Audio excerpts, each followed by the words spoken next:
Là, baignée d'une douce lumière, se tenait une silhouette familière. Je me suis approchée, le cœur battant la chamade, même si je n'avais pas de cœur physique. Quand ma vision fut enfin nette, je me suis figée. C'était Jake, mon meilleur ami d'enfance. Il était mort des années auparavant. Bienvenue sur Levons le voile. Avant de plonger dans ce témoignage exceptionnel d'expérience de mort imminente, abonnez-vous à la chaîne, activez la cloche de notification et likez le contenu afin que d'autres récits bouleversants puissent être partagés. L'histoire du jour raconte comment le 10 septembre 2004, une simple fête autour d'une piscine a soudain basculé en un voyage au-delà de la vie. Un tunnel de lumière, une cité céleste d'or pur, et la rencontre inattendue avec un ami disparu depuis des années. Ce témoignage fait partie des expériences les plus marquantes jamais rapportées. Maintenant, fermez les yeux, inspirez profondément, et levons le voile, ensemble. Je me souviens encore de la chaleur de cet après-midi de septembre, de l'air lourd, du soleil éclatant et des rires joyeux qui emplissent une fête au bord de la piscine. J'avais 20 ans à ce moment-là. C'était l'anniversaire et la fête de départ de mon amie Sarah. Sa famille avait un grand jardin avec une grande piscine profonde, et bien sûr, toute la fête tournait autour d'elle. Nous nous sentions invincibles, insouciantes, bruyantes et jeunes. Aucune de nous n'imaginait qu'en quelques minutes, je quitterais mon corps, franchirais ce que je crois fermement être le seuil du paradis et retrouverais une personne que j'avais perdue des années auparavant. Tout a commencé par un simple jeu innocent, une compétition, pour savoir qui pouvait retenir sa respiration sous l'eau le plus longtemps. Je savais que je pouvais tenir près de 50 secondes. Alors quand ce fut mon tour, j'ai pris une grande inspiration et j'ai plongé avec assurance. L'eau m'a enveloppé comme une douce étreinte. Au fond, j'aperçus le robot nettoyeur de piscine. Comme j'avais encore le temps, j'ai décidé sans réfléchir de le remonter. Une idée complètement stupide, mais logique dans ma tête sur le moment. J'ai attrapé le cordon, tiré dessus, et senti une résistance. Il était coincé dans la bonde. Je l'ai tourné, tiré plus fort. Rien. Puis la panique m'envahit. Une peur aiguë et grandissante me saisit la poitrine. Je manquais d'air. C'est alors que mes amis Shelby et Lizzie plongèrent. Lizzie et moi connaissons la langue des signes, alors j'ai signé sous l'eau, lentement, désespérément. À l'aide. Ses yeux s'écarquillèrent. Elles me saisirent toutes les deux, essayant de me libérer du robot, mais le cordon était bloqué. La dernière réserve d'oxygène dans mes poumons brûlait comme du feu. Le monde se mit à rétrécir. Les couleurs s'estompèrent. Et puis, c'est arrivé. Tout est devenu noir. Puis je me suis réveillée. Non pas à l'intérieur de mon corps, mais au-dessus. Je me suis retrouvée debout près du bord de la piscine, sèche, consciente et observant le chaos se dérouler en dessous. Mes amis étaient dans l'eau, luttant pour me ramener à la surface, mon corps inanimé porté par d'autres, en train de se noyer. Me voir ainsi est une image que je n'oublierai jamais. Shelby a collé son oreille contre ma bouche. Elle ne respire plus, a-t-elle crié, la voix brisée. Sarah a éclaté en sanglots. Lizzie a hurlé, va appeler les secours. Sarah a couru à l'intérieur, puis est ressortie quelques instants plus tard paniquée, en disant « Le téléphone ne marche pas ». Alors va chez les voisins, a lancé Lizzie, essayant de rester concentrée. Elles ont commencé le massage cardiaque, là, sur le béton. Je regardais, incapable de les toucher ou de leur parler. Je ne flottais pas, j'étais simplement debout, mais hors de mon corps, détachée, et pourtant si consciente. Et puis, quelque chose s'ouvrit derrière moi. Un brillant passage s'ouvrit comme une porte blanche, radieuse, vivante. Ce n'était pas le blanc de la peinture ni celui du soleil. C'était une couleur que je n'avais jamais vue sur terre. Une couleur douce, mais puissante, invitante, mais écrasante. Avant même d'avoir pu réfléchir, je me dirigeais vers elle. J'avais l'impression de glisser, de n'avoir plus aucun poids, ni aucune résistance. J'étais juste portée par un courant bienveillant. Je pénétrais dans ce qui ressemblait à un tunnel, d'un blanc pur, lumineux, infini. Tandis que je m'élevais, toute ma vie défila devant mes yeux avec une clarté parfaite. Pas des flashs aléatoires. Tout était organisé, significatif, comme une chronologie divine. Et puis en un instant, le tunnel s'ouvrit, et je me trouvai devant une magnifique cité dorée. Cette vision me stupéfia. J'ai grandi dans la religion chrétienne, et chaque description du paradis apprise à l'école du dimanche me semblait un faible écho de ce que je voyais à présent. Les rues semblaient d'or transparent, elles rayonnaient d'une chaleur qui me pénétrait profondément. La lumière n'éclairait pas les objets, elle émanait de tout. Devant moi, une file d'attente s'était formée.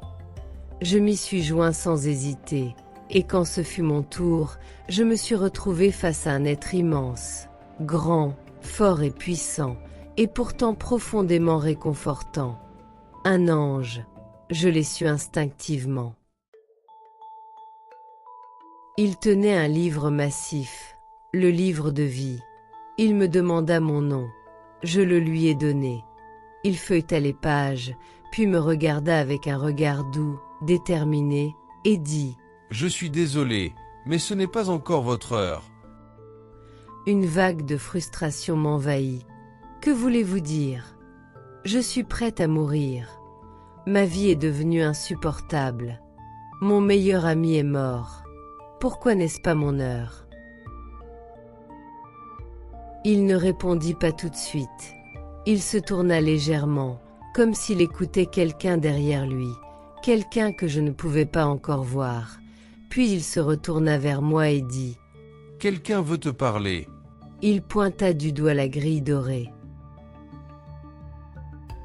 Là, baignée d'une douce lumière, se tenait une silhouette familière. Je me suis approchée, le cœur battant la chamade, même si je n'avais pas de cœur physique. Quand ma vision fut enfin nette, je me suis figée. C'était Jake, mon meilleur ami d'enfance. Il était mort des années auparavant. Mais là, il avait à peu près mon âge, il était entier, paisible, rayonnant. Instinctivement, je courus vers lui.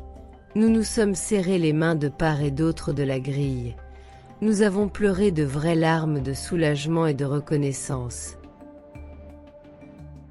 Nous avons parlé de la vie, de tout ce qui s'était passé, de combien il m'avait manqué. Il avait changé, il était plus âgé, mais toujours lui-même. Puis la voix de l'ange résonna doucement. « Il est temps pour toi de rentrer. » Et mon cœur se serra. Je me tournai vers Jake et lui dis au revoir. Il sourit à travers ses larmes et dit « À bientôt. » Je l'espère, j'ai murmuré. Puis la lumière s'estompa autour de lui. J'ai été aspirée en arrière, au fond du tunnel, le voyant rapetisser jusqu'à disparaître. L'instant d'après, j'étais de retour dans le jardin. Shelby et Lizzie continuaient de me faire un massage cardiaque. Sarah est retournée dehors en criant qu'il n'y a personne, que toute la rue est vide, Personne ne répond. Et puis comme par magie, 2 ambulanciers sont apparus. Mais il n'y avait pas d'ambulance, pas de sirène, pas de bruit de pas, juste 2 silhouettes silencieuses en uniforme, équipées d'un défibrillateur et d'oxygène. Ils n'ont pas dit un mot, pas une seule fois. Ils m'ont défibrillé 18 fois. Je n'ai senti que les dernières, des décharges sèches et électriques, comme des milliers d'aiguilles qui me transperçaient tout le corps. Puis j'ai inspiré. De l'eau jaillit de ma bouche, ma poitrine se serra, mon cœur se remit à battre la chamade, je haletais et sanglotais, terrifié et transi de froid. Sarah courut après les ambulanciers qui s'éloignaient. Elle était si près qu'elle aurait pu les agripper par le col. Ils franchirent le portail, elle les suivit aussitôt, mais ils avaient disparu. Il n'y avait pas de véhicule, plus de bruit de pas, plus aucune présence, juste le silence. Nous savions tous ce que cela signifiait. Ce n'étaient pas des humains, c'étaient des anges, et ce jour-là, je ne l'oublierai jamais. Ma vie, derrière le voile. Le retour à la vie ne fut pas paisible. Mon corps était lourd, tendu, comme s'il n'était pas prêt à revivre. À l'hôpital, les médecins m'ont fait des examens, surveillèrent mon taux d'oxygène et me posèrent des questions.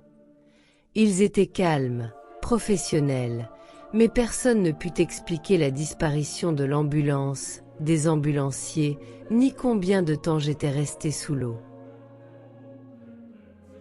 Ma convalescence fut lente.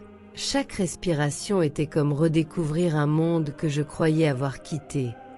Je ne suis pas revenu avec des dons de voyance ou des pouvoirs surnaturels, mais quelque chose au plus profond de moi avait changé. Je ne craignais plus la mort, non pas parce que je voulais mourir, mais parce que j'avais vu ce qui m'attendait au-delà. Spirituellement, mes convictions n'ont pas changé, elles se sont simplement renforcées. J'étais chrétienne avant, et je le suis restée après. Mais la différence, c'est que maintenant, je sais, j'ai vu la cité d'or, j'ai été devant un ange, j'ai touché les mains de Jack une dernière fois. Émotionnellement, je conservais une sérénité profonde, que mon entourage remarquait, avant même que je n'avoue ce qui s'était passé. Je ne ressentais pas le besoin de convaincre qui que ce soit. Qu'on me croie ou non, m'importait peu. Je savais que c'était réel. Chaque détail, chaque couleur, chaque son, chaque mot semblait gravé dans mon âme. Je ne suis pas devenue plus religieuse. Je n'ai pas commencé à prêcher. Je vivais simplement avec la certitude que la vie continue après la mort, dans un lieu empli d'amour et de paix. Et bien que je n'ai pas acquis de nouvelles capacités, j'ai gagné quelque chose de subtil et d'inestimable, la conscience permanente que nous ne sommes jamais seuls, même dans les moments où la vie semble insupportable. Le voile, entre ce monde et l'autre, est plus fin qu'on ne l'imagine. Et parfois, quand notre heure n'est vraiment pas venue, le ciel intervient.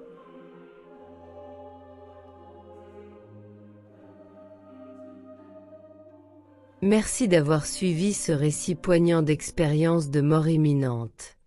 Si cette histoire vous a touché, n'hésitez pas à vous abonner, à liker la vidéo et la partager avec ceux qui recherchent réconfort, compréhension ou inspiration. D'autres expériences de mort imminente, de réflexion spirituelle et récits transformateurs sont publiés régulièrement sur cette chaîne. Que ce témoignage apporte paix, clarté ou guérison à quiconque en avait besoin aujourd'hui. Pour découvrir d'autres histoires, regardez l'épisode suivant qui apparaîtra à l'écran. Ensemble, continuons à lever le voile, épisode après épisode. Prenez soin de vous et de vos proches.